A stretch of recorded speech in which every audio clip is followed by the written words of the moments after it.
खामगावमध्ये हिंदुत्ववादी संघटनांनी जम्मू काश्मीरमध्ये यात्रेकरूंच्या बसवर झालेल्या हल्ल्याचा केला निषेध। जम्मू काश्मीरमध्ये भाविकांच्या बसवर आतंकवाद्यांनी केलेल्या गोळीबारामध्ये 10 भाविकांचा मृत्यू झाला होता।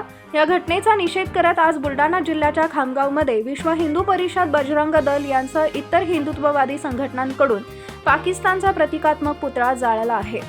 त्याचबरोबर जिल्ह्यात गोवंश हत्यांचं प्रमाण देखील वाढलंय।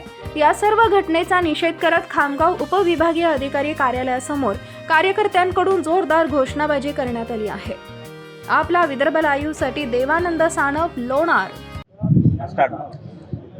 आज विश्व हिंदू परिषद बजरंग दलाच्या वतीने पूर्ण देशभर जे माता वैष्णोदेवीवर जाणाऱ्या भक्तांच्या वाहनावर ज्या आतंकवादी जिहादी मानसिकतेच्या कट्टर इस्लामिक आतंकवाद्यांनी जो अंदाधुंद गोळीबार करून 10 भाविकांना ज्या मृत्युमुखी पाडलं त्याचा निषेध म्हणून आज पूर्ण भारतभर जिल्हा केंद्रावर पाकिस्तानचा निषेध, आतंकवाद्यांचा निषेध आणि ही जी पाकिस्तानी मानसिकता आहे, ज्या भारतातल्या तरुणांचे डोके खराब करून ज्या पद्धतीनं जिहादी आतंकवाद वाढू लागलेली आहे, याचा निषेध करताना विश्व हिंदू परिषद बजरंग दल व सर्व हिंदू समाजाच्या वतीने आज पूर्ण देशभर निवेदन आणि पाकिस्तानचा पुतळा दहन कार्यक्रम आहे।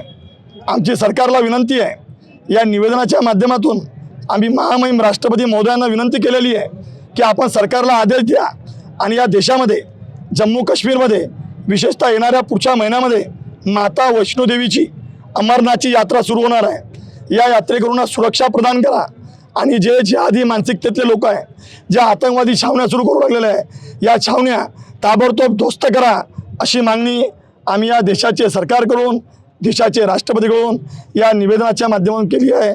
जय श्रीराम।